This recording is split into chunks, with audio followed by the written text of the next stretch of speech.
1.9 million. That is the number of jobs in Canada's, approximately, in Canada's manufacturing industry. That industry is supplied, that industry, in a simplified kind of explanation, is supplied by the mold industry that creates the molds that the manufacturing industry uses to make the things that the manufacturing industry makes. The other day, a man named Jonathan Azzopardi testified before the Committee on Industry and Technology, expressing deep concern about the fact that Mark Carney is not getting a deal done. And he gave a timetable. He said, in approximately 3 to 6 months, if a deal hasn't been reached, the mold industry will fall apart. And if that happens, the manufacturing industry in Canada falls apart. I'll show you the clip. It's not coming back to the United States, and it's not coming back to Canada. You mentioned 130 employees, team members. What are you saying to them in this moment, and what are they saying to you? We've been through this before, not to this magnitude. We are going to continue to diversify our customer base and find ways to mitigate this as much as we can, but we can only do so much. We have proposals and mitigation tactics that will buy us between 3 and 6 months. But if this remains unchanged in the next 12 months, we will be staring at the bill of about $5 million in tariffs that will be going to the United States. So safe to say, this is a big deal. I mean, like, this is serious. I like to joke around on this channel and you know, but like this is serious. The fact that Mark Carney is not getting a deal done, like, it was bad before. We saw a lot of job losses in the past months. I think we saw 84,000. What was that, January?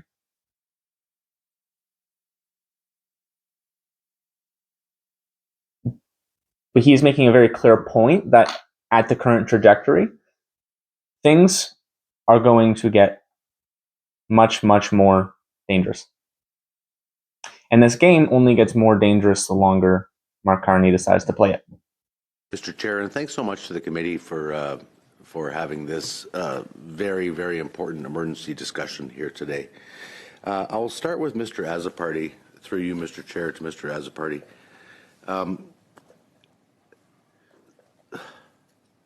What's the immediate impact if we don't get a resolution to the tariffs on industry?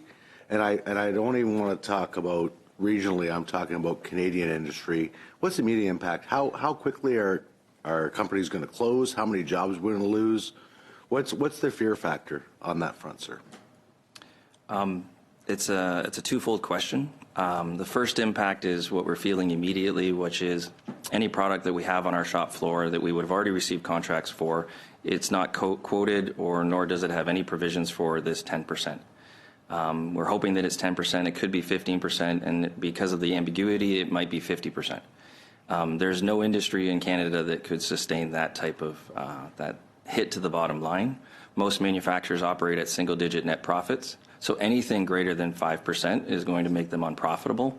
If they're in a position to be able to look at sourcing in the United States, they'll explore that.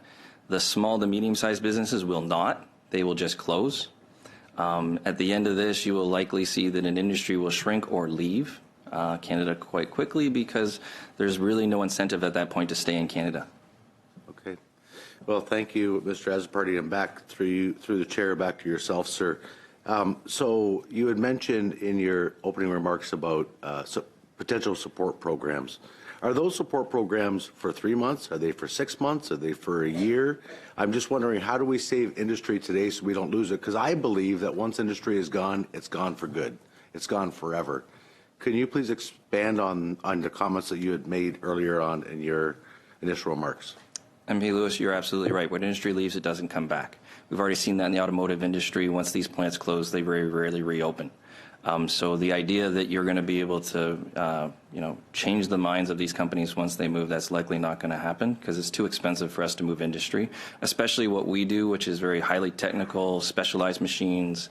I tell most people that the machines in my shop, one machine costs more than the entire plant and building and land that it sits on. That's not easy to move around. So once it leaves, it's gone. To answer the rest of your question, I don't necessarily think that there's a good opportunity for us to try and save this business if we are looking at something longer than 2 or 3 months. You have to understand that this is an aging industry, right? Most of our owners are 65 years old. They're not going to stick around to try and fight this and go around again, right? Most of them will look at either closing their companies or moving them or trying to sell them, right? And the problem is immediately overnight, the multiples for these companies were cut in half, if not greater, because they are no longer profitable. Nobody's going to buy a business that's not profitable now. It will just close, right? Or relocate. Right. Thank Now, I want to make something clear. I don't have a lot of experience with the manufacturing industry or the mold industry. I mean, my job isn't to be like an expert on any of this. My job is simply to be the messenger of this, the communicator of this information, because Lord knows mainstream media is not going to cover this, and they haven't been, despite the story being 2 days old. I was kind of holding out hope that they would because this is serious, but they haven't. So if I get anything wrong, my apologies. Please correct me in the comments, but I'm just going off of the numbers I know, the research I've done, and the committee testimony that the clips I've seen and what we're about to watch together. Madam Leah. We'll turn the floor now to you for upwards of 5 minutes, sir. Okay, thank you. Good afternoon, Mr. Chair, committee members. Special thank you for inviting me here today to speak to you about my briefing on the urgent response required for the Section 232 tariffs and the impact on the Canadian mold making and steel fabrication industry. My name is Jonathan Azzopardi. I'm the owner and CEO of Laval International, also a board and member of the Canadian Association of Mold Makers. I feel it appropriate to give you the overview on the recent changes in the U.S. Section 232 tariffs, including their expanded application to the full value of Canadian-made goods containing steel, represents a significant escalating threat to Canada's mold making and broader steel fabrication industry. These measures should not be viewed as an isolated temporary trade action. They reflect a deliberate, structured policy direction that risks systematically weakening the Canadian advanced manufacturing base over time. The nature of the threat. Unlike the initial proposed tariff increase of a 50%, which would have caused immediate severe disruption, the current phased tariff structure of 10 to 15% in 2026 through 2027, increases to 20 to 25% thereafter, presents a strong and strategic sustained challenge. This phased approach creates predictable long-term cost pressures. It enables a gradual erosion of Canadian competitiveness and encourages incremental relocation of production and sourcing decisions into the United States. This should not be interpreted as a short-term negotiation tactic. It is a structured mechanism designed to influence long-term industrial investment decisions. So Mr. Azzopardi is making a point that the reason why this is such a big threat now, and now this meeting, this committee meeting, happened a couple days ago, but it was like an emergency meeting. Like they set this up in a matter of like I think like less than like a day. Like this was like a very important meeting.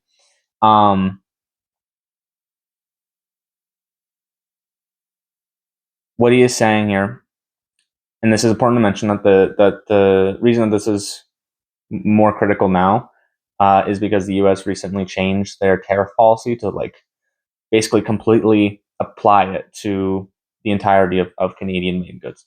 It was like parts of it before. Now, in my understanding, it's basically all of it.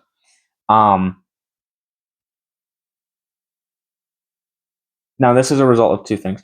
A lot of people are quick to put the blame on Mr. Trump. Fair enough to some extent. Fair enough. I mean, he's the one, kind of pulling strings. Like, I get it. My view is that he is putting his own country first And in a dog-eat-dog world, I think, in my view, that's what a president should do. The fact of the matter is that other countries have been getting deals done. The European Union, I believe, I think Indonesia, Japan, other countries have been getting, I think Korea, like other countries have been getting deals done. Mexico is going to be at the table in the coming days with the US. Mexico, why aren't we? This is the question we have to be asking our prime minister. Because ever since his cute little White House visit, nothing has been happening. He hasn't been to the table in months. We haven't seen a photo of him next to the president, let alone heard of any negotiations going on. The fact of the matter is we could have had a deal done by now. We could have had a deal done months after Mark Carney was elected. But now we're in a situation where the US is ramping up their tariffs. We have no negotiations. And all we seem to be doing on our end is kind of flailing our arms, going, Orange Man bad. He's evil. He's gonna conquer us. Instead of growing up, putting him on the phone and saying, hey, let's get a deal done. Tariff suggests that the attention is now shifting beyond the final assembly plants and to the remaining upstream supply chain, including mold making, tooling, and steel fabrication. The implications for the Canadian industry is wide. The consequences extended well beyond mold making to mold makers, steel fabricators, automation and fixture builders, steel mills, broader manufacturing supply chains. The application of this tariff to the full value finished goods rather than just to the steel inputs disproportionately impacts high value engineered products, penalizing Canadian labor, engineering, and innovation. And that's the industry that we're in. Efforts to diversify away from the U.S. markets may provide some short-term mitigation, but do not resolve the structural disadvantages created within North America. The mold-making sector employs approximately 58,000 within the MTM sector, which contributes well over $2.5 billion directly to the GDP. What is more alarming is the broader supply chain that supports hundreds of thousands of jobs, about $16 billion in GDP, and this industry supports about 12% of the total GDP of Canada. Let me just reemphasize that, because that is very important. 58,000 jobs directly on the mold making industry. 58,000 directly, right? 58,000, 2.5 billion to the GDP. 58,000 jobs, $2.5 billion to GDP. That would be gone. Worst case scenario, which is the path we're headed on.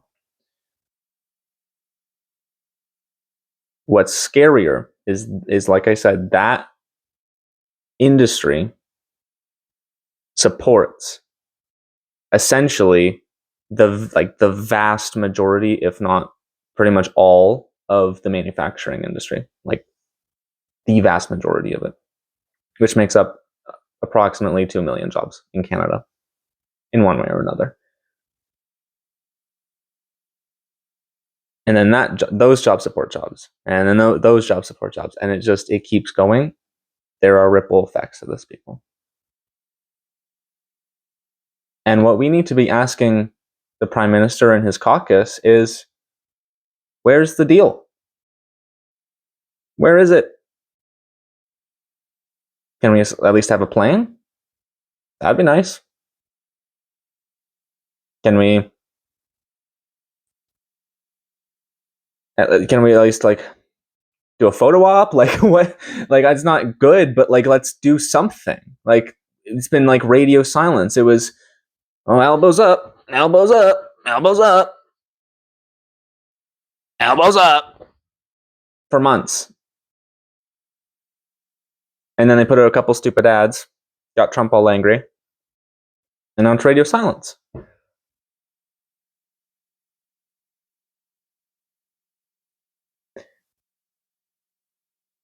Can we do something? 12% of the whole GDP. I'm not even going to say anything. How do you think that will affect the cost of living? The price of a car, price of a house, price of basically anything. I'm not going to say anything. How do you think that will affect the cost of living if we're not making anything in Canada? If we don't have the resources necessary to be able to make those things? If 2 million jobs get Thanos and and disappear, right? What?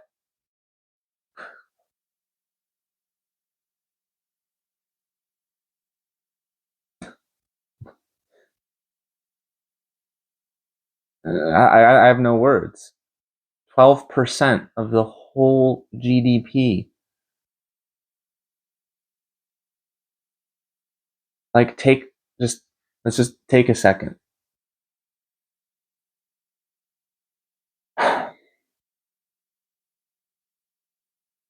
If we don't get a deal done in 3 to 6 months, like this man said, 12% of the whole GDP is at risk.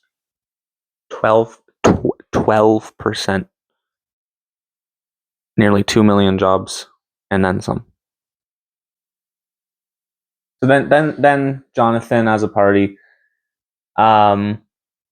goes on to give a list, a call to action, a list of things that he believes would help that would help negate the risk. He makes a very clear point that we are a ship on a collision course. And Mark Carney is at the helm of that. Listen, we can't control the rock we're headed towards, the iceberg. But we can start to steer away from it. 3 to 6 months. That is what we have. I don't have nearly enough time to play this video in full.